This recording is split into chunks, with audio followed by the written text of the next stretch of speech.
Bonjour à tous et je vous souhaite la bienvenue sur la chaîne de Filmin et de Singes. Aujourd'hui c'est la 17e de la série, série quotidienne consacrée à la musique et... Bon après on fera encore de la musique, hein, on parlera encore de musique, mais là dans la série c'était l'idée, parce que je parle pas que de musique. J'ai même failli aujourd'hui parler d'autre chose que de musique, mais on va pas parler de musique justement. Je sais, c'est pas clair du tout, mais on va parler de musique mais en même temps en lien avec la musique. Donc on va pas parler de musique mais il y a quand même un lien avec la musique. Bref, aujourd'hui on va parler de ce livre-là. Oui je sais, j'en ai déjà parlé hier, mais vous êtes pénible là, laissez-moi parler un peu. Alban Berg, j'en ai parlé hier, j'ai parlé de ce livre. Je pense que j'ai pas dit trop de bêtises, mais il y avait un point que Guillaume Singal de la chaîne Tanner45 m'a fait à soulever, un point important pourtant, et qui me tient à cœur, qui plus est, dans les commentaires hier.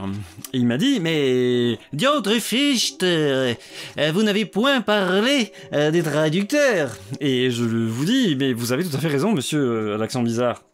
Vous avez tout à fait raison, je n'ai pas parlé de traducteur, c'est bien dommage. Alors, c'est traduit par Henri Pousseur, Gisela Tillier et Donald Collins, Denis Collins, je sais pas comment on prononce, mais un accent pourri en anglais. C'est pas bien grave, hein. De toute façon, il y a des gens qui vont rectifier ça, je le sais.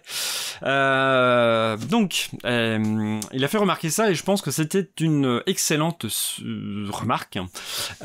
Effectivement, d'autant plus que je suis, moi, très attaché à la question de la traduction depuis pas mal d'années.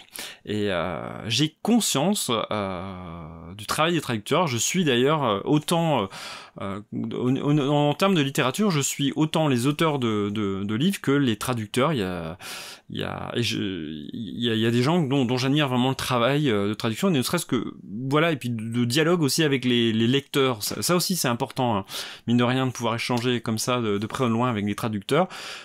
Il m'est arrivé d'aller assister à des soirées autour de livres qui sortaient, organisées et par les traducteurs, et en tout du moins où les traducteurs avaient la parole largement plus que les auteurs, d'autant plus que dans certains cas les auteurs étaient morts. Donc forcément c'est plus facile.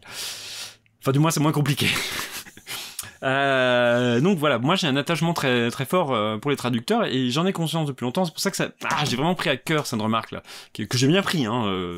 Rassure-toi Guillaume, mais y a pas de souci. Mais je l'ai pris. Hein, ouais, il a raison, hein, le bougre.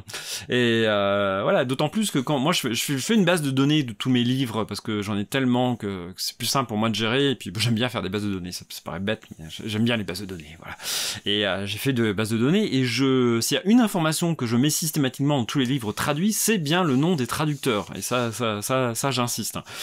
Voilà, et c'est d'autant plus important pour moi comme sujet, comme question, la question de la traduction, que je fais partie de cette catégorie de personnes qui est pas très douée dans les langues, pour des tas de raisons. Enfin, je vais pas vous en kikiner avec ces problèmes personnels, mais problème en fait, ça m'a pas empêché de vivre et faire des choses tout à fait intéressantes.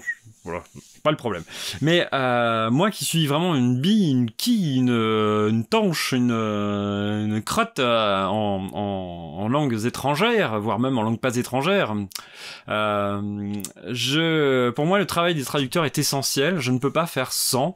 Sans le talent d'un certain nombre de traducteurs, je n'aurais jamais eu accès à un nombre conséquent de livres, et en particulier ce type de livre que j'ai pris beaucoup de plaisir à lire, mais dans le cas de ma thèse, sans la traduction, je ne peux rien faire. Je veux dire, ma thèse n'aurait même pas lieu d'être sans la traduction, que ça soit la traduction des textes de Thomas Mann.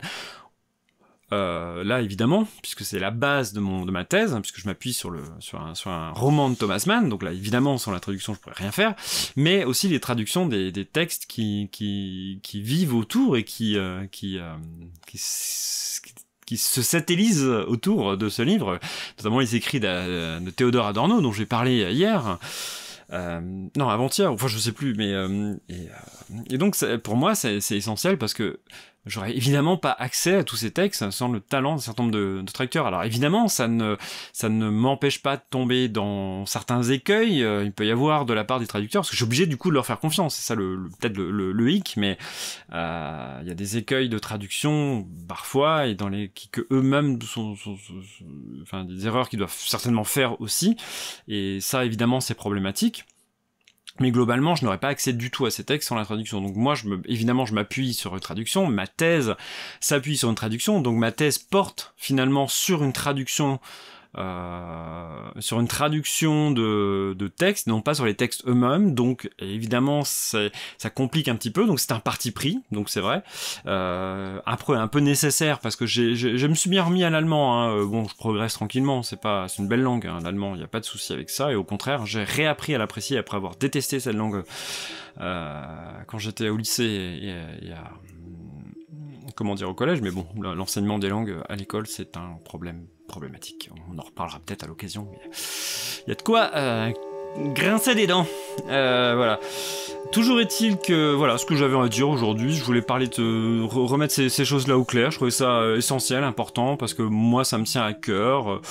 Voilà, je pense qu'il y aurait plein à dire, j'ai sûrement pas éclairé ma pensée comme il faudrait, il y aura peut-être des commentaires à faire là-dessus, mais n'hésitez pas à faire vos remarques et à poser vos questions, je repréciserai éventuellement des éléments de ma pensée qui auraient pu être flous, mal compris, ou